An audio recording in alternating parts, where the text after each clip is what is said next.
దేవుడే నోవాహును జ్ఞాపకం చేసుకోకపోతే, ఈరోజు ప్రియులారా ఈ భూమి మీద మరల మానవ జాతి క్రియేషన్ అనేది మనం ఊహించలేం ప్రియులారా.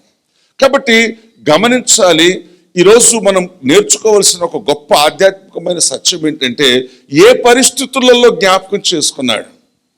ఏ పరిస్థితులు అంటే, అసలు ఈ భూమి మీద ప్రియులారా జీవరాశి అనేది లేని పరిస్థితులలో వాక్యం సెలవిస్తుంది, దేవుడు నోవాహును జ్ఞాపకము చేసుకొనెను.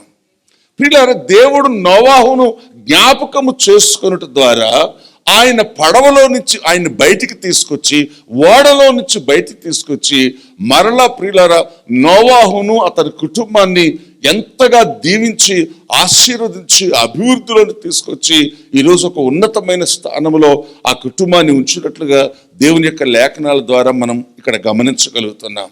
ప్రియులారా, ఈ లేఖనం ద్వారా మనం నేర్చుకోవలసినటువంటి సత్యం ఒకటి ఉంది. ఏంటో తెలుసా?